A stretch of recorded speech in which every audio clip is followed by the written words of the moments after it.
بینندگان یک در سراسر جهان سلام. من احمد شاه شکوهمند میزبانتان در این برنامه هستم و این مهم ها را بحث میگیرم با دکتر سید بلال احمد فاطمی، آگاه ارشد روابط بین الملل که از لندن با ما پیوستند. آقای فاطمی بسیار ممنون که فرصت دادین. به تازگی عباس عراقچی وزیر خارجه ایران با قاسم منیر و همچنان اسحاق دار گفتگو کرد. آتش بس سرنوشتش نامشخص هست. فکر میکنین گفتگوها زمینه ساز برای تمدید دو جانبه آتش بس می باشه یا آتش بس رو به پایان و جنگ آغاز میشه به قول اسرائیلی ها که گفتن خاندان خامنه‌ای رو نابود میکنن؟ بسم الله الرحمن الرحیم. سلام و احترام به شما و بیننده های سرویس خبری شما. علیکم السلام.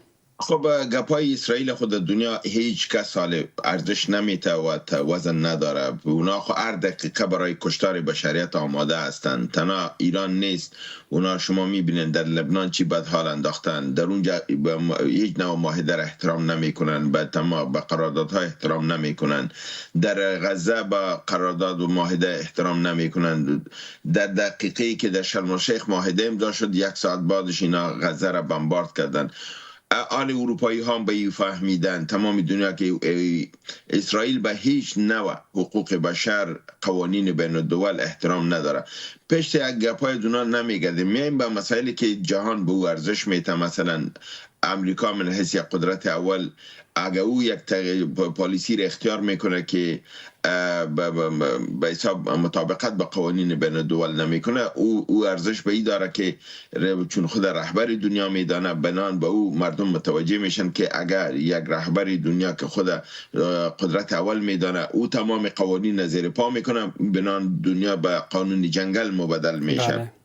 از این بابت ما شما میبینیم که خطر جنگ موجود است. خود پاکستانی ها هم با وجودی که با عباس عراقچی صحبت کردن روز گذشته، سفیر ایران همچنان با صدر اعظم پاکستان صحبت داشت و اینا از او خواستن که تا در موضوع آتش بس هرچی جدی اقدامات کنن. مگر هم شما میبینید که خود پاکستانی ها میگن که از دونالد ترامپ آزرده هستن، میگن که دونالد ترامپ با ما بازی دوگانه کرد، وقتی که اینا بسیار جدی بودن که بالکل مذاکرات کامیاب شدنی است و عزیز. اینا میگن علتشی بود که ما وقتی با دونالد ترامپ تماس گرفتیم و گفتیم که تنگی هرمز آزاد کو و کشتی را رها کو تا مذاکرات صورت بگیره، برای ما 100% اطمینان داد دونالد ترامپ که شما برین با ایران صحبت کنین و به اونا اطمینان بتین که ما تنگی هرمز آزاد میکنیم، کشتی را رها میکنیم، شما به طرف تهران حرکت کنین.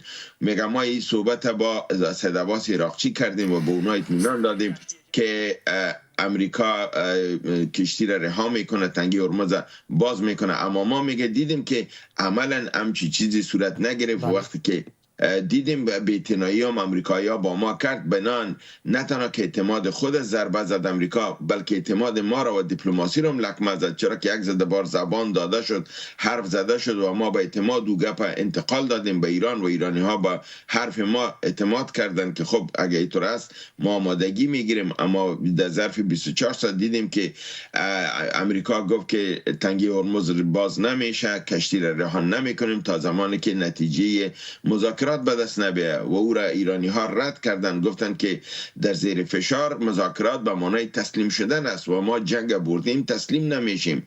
بنان اینا میگن، خود پاکستانی ها میگن که در این بابت امریکا از فریب کار گرفته، بازی دوگانه کرده و اعتماد بالای صحبت های دونالد ترامپ حال مشکل است که در مذاکرات کسی اعتماد کنه، چرا که به حرف خود استاد نمیشه. از این بابت میبینین که یک بار او میگه که این آتش بس لامحدود است، غیر معینه است. غیر معینه به این معنی که اسلحه کافی نداره تا دید اسلحه و تسلیحات خود پوره میکنه. از طرف دیگه میبینیم که اخطار داده میره که قوای ما رسید و قوا نزدیک است، حمله میکنیم. یه نظم کار قوی فشار کار میگیره. بله. و یک چیزی دیگه هم نشان میده که اینا، من بارشون میگم که امریکا اسلحه کافی نداره. اگر یاد شما باشه 2 هفته قبل زلنسکی به امریکا پیشنهاد کرد که اگر نیاز داشته باشین ما سیستم پدافند یا دافع هوای ضد پهپاد که برای جلوگیری از پهپادهای ایران در خلیج فارس کنه و به دیگه کشورها کنه در مقابل امریکا و اسرائیل. او را ما بر شما میتونم. بالای از او دونالد ترامپ پسخند زد و گفت که ما به پدافند تو ضرورت ندارم و ما بسیار اسلحه قوی و اینا دارم. اما شما دیدین که دیروز همی دونالد ترامپ امو توفی که بالا انداخته بود پس او را بلید و روی آورد بر زلنسکی و گفت که از امو پدافند دفاعی تا برای ما بته که در عربستان سعودی نصب کنیم و او را به عربستان سعودی در میدان هوایی بن سلطان نصب کردن. این خودش نشان میده که دونالد ترامپ آدمی باثبات نیست. یک هفته یک انسان جواب میده او را به حساب لحن میکنه، او را چیز میکنه و هفته دیگه پس بر جرب میاره و در این حال یک رشخند و پسخند بالای کشورهای عربیان بود، چرا که سیستم دفاع هوایی را که عربستان پول پرداخت کرده بود که او تاد بود، پتراید بود، کروز بود و سیستم‌های بسیار مدرن امریکایی بود که به میلیاردها دلار داده بودن، او را امریکا از این کشورها گرفت و برد به اسرائیل داد، یعنی اینا را به باد فنا داد و اسرائیل خواست که دفاع کنه. امروز امی گوتیگکارا این به طور مثال داره که اگر شما با کسی یک مرسدیز بسیار فرزن EX استاده است در میرویش که 600,000 پوند قیمت داره، او را از پیشش میگیرن و در مقابلش یک موتر پلاستیکی اطفال برش میتن که این بهتر است. این بازی امریکا با عربستان سعودی همینطور بود. پتراید و تاد و اینا را از پیشش گرفت، در مقابلش پدافند اوکراینی برزاد که سرعتی تو درونا را زده میتونی. یعنی این یک سبق است به کشورهای عربی که اینا باید متوجه شون و این حرف اروپایی ها هم حالی به کشورهای عربی میگه که شما دست از غلامی امریکا دیگه بکشین، حال سبقتان نگرفتین که شما چی ارزش به امریکا دارین، قیدر خاص ارزش ندارین. آقای فاطمی بسیار تشکر. حالا بس اینجاست که به تازگی خبری را خواندم که چینایی ها از شهروندانشان خواستند که هرچه سریعتر باید ایران را ترک بکنند. در مورد دیگر که ناو جنگی جورج دبلیو بوش با 4000 سرباز هم وارد خاورمیانه شده و 2 کشتی جنگی دیگر آمریکا در خاورمیانه پیوست. پس فکر میکنین آتش بس رو به پایان است؟ موردی که مشخصا ترامپ مشخص هم نکرده تا چه زمان این آتش بس جریان داره. گزارش‌های زد و نقیص از رسانه‌ها داریم که تا 3 روزه تا 5 روزه بوده. پس فکر میکنین این آمادگی ها و آرایش‌های جنگی و این صحبت‌هایی که از چینایی‌ها شنیدیم نوید یک خبر یک جنگ دیگر را پس آتش بس میته؟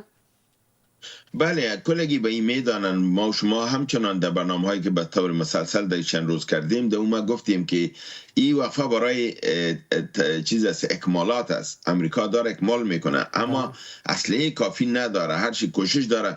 حالا ببینین به اوکراین روی آورده شد بسیاری وسایل از به اوکراین که اینا اسلحه میدادن، حالا از اونم اسلحه پس میخرن. بنان این نشان میده که اینا دارن تسلیحات کمبود شده خود پورا میکنن. اسرائیل هم با عهدی که سر و صداش بلند است، اسرائیل همچنان او اسلحه لازمی را نداره. و اسرائیل هم در طول همی 1 ماه گذشته مسلسل از کشورهای اروپایی و از اینجا به طور مخفیانه در تیاره های ترانسپورتی اسلحه انتقال داده که یکی از تیاره ها که از انگلستان می آمد در بلژیم توقیف شد و دیده شد که او اسلحه از انگلستان و انگلستان اعلان کرده بود که ما با اسرائیل اسلحه نمیتون. بنا نمو لابی های اسرائیل چون دست بسیار بالا دارن، پول جهان هم در دست از ایناست و کمپانی های بزرگ تولید اسلحه هم در اختیار یهوداست. بنان اون کمپانی ها سر به خود اون تیاره مسافربری را پر میکنن و به اسرائیل روان میکنن، اونا هم دارن تسلیحات خود پورا میکنن. بنان حمله ممکن است مگرم تا زمانی که امریکا مطمئن نشده باشه، چرا که یکی از کشتی های دیگه شان هم که میگن کشتی 4م است که در میگیره. بنان این حال کلی تلگرام میگن که کشتی ها چطور سر به خود در گرفته میره. این نشان میده که اردوی امریکا حاضر به جنگ نیست. اردویی که با آذربایجان نباشه مورال نداشته باشه او جنگ هرگز برده نمیتونه. در مقابل ملت ایران 14 میلیون انسان حاضر است تا به شهادت به سرزمین خود دفاع کنه. اما افرادی که در مقابل نظام ساده بودن به اشاره اسرائیل و امریکا، اونمو جوانا اسلحه ورداشتن و در مقابل اسرائیل و امریکا آن پس دوباره ایستاد شدن، کمر حکومت خود بسته کردن. بنان یک ملتی که کمر بسته برای قربانی ایستاده است و یک نظام نظام و یک حکومتی که قوای بین‌المللی که او اصلا حاضر به جنگ نیست، ترس و بیم در باهایشان است، در وجودشان است، راها میپالن چطور از صحنه خدا، چون اونا میبینن که به دام مرگ میرن. بله. به جای میرن که فرزند اگر به تنگی هرمز میدراین، یعنی خدا شاید است که پشیشان هم پس زنده نمیبرایه. از این بابت اونا ترس دارن و اونا با تمایل نمیان به جنگ و ممکن که فشار داخلی که در امریکا بالای نظام است، خود اردو در اونجا جنرالا برشان گفته که به این جنگ نرین و عالم دفاع میکنن، میگن که این جنگ بر فایده ما نیست، هرچی که زودتر به طرف مصالحه برن، به طرف آتش بس برن بهتر است. بسیار سپاسگزار. جنگ وقفه‌ای در تنگه هرمز، خبرای از اون میشنویم. به تازگی ترامپ گفت هر کشتی که مانع ماینروبی میشه باید به او شلیک مستقیم صورت بگیره. ایرانی ها میگن تنگه هرمز دست ماست. جنگ احتمالی بعدی جنگ زمینی آمریکا با ایران خواد باشه یا همچنان جنگ دریایی در تنگه هرمز؟ کوتاه لطفاً. ببینید جنگ اگه این بار صورت میگیره، ما ببینید دو صحبت داریم. جی شیپینگ گفت که به امریکا اخطار داد که تنگه هرمز مربوط به ایران است و هر نوع تجاوز در تنگه هرمز به حساب عکس العمل چین روبروی خواهد شد. بله. همچنان کیم جونگ یون گفت که اگر کسی کشوری یا مثلا اسرائیل و امریکا به تنگه هرمز درن با هدف شلیک میزایل‌های اتمی کره شمالی قرار خواهند گرفت. بنان در اینجا کلگی در بابت ازی حتی اروپایی‌ها طرفدار ازی هستند که تنگه هرمز مربوط به ایران است. در امریکا را میگه تو چی در اینجا آمدی دخل اندازی میکنی؟ تو قدم توقف بگذار، با ایران صحبت صورت میگیره و از راه تفاهم مذاکرات. و دیروز اروپایی‌ها گفتن که ایرانی‌ها مذاکراتچی بسیار ورزیده هستند، دیپلماسی را میفهمند، حرف را میفهمند، تا بال از خطوط بین‌المللی پا نکشیدن. با ایشان بشینیم صحبت کنیم، نه که از راه زور بریم. بران از راه زور امریکا با جای نمیرسه. امی تنگه هرمز تلک مرگشان میشه و این باید تان باشه که هر کشتی که به این تنگه داره پس سالم از اینجا به در نمیره.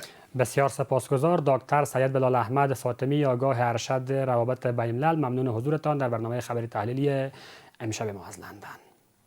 و ادامه خبرها. در 24 ساعت گذشته 3 تن در پی سرازیر شدن سیلاب‌ها در بخش‌های از ولایت بغلان جان باخته‌اند. هدایت الله همدرد رئیس مبارزه با رویدادهای طبیعی ولایت بغلان میگوید که نزدیک به 30 منزل مسکونی در ولسوالی‌های خنجان، دوشی و دهنه غوری تخریب شده‌اند.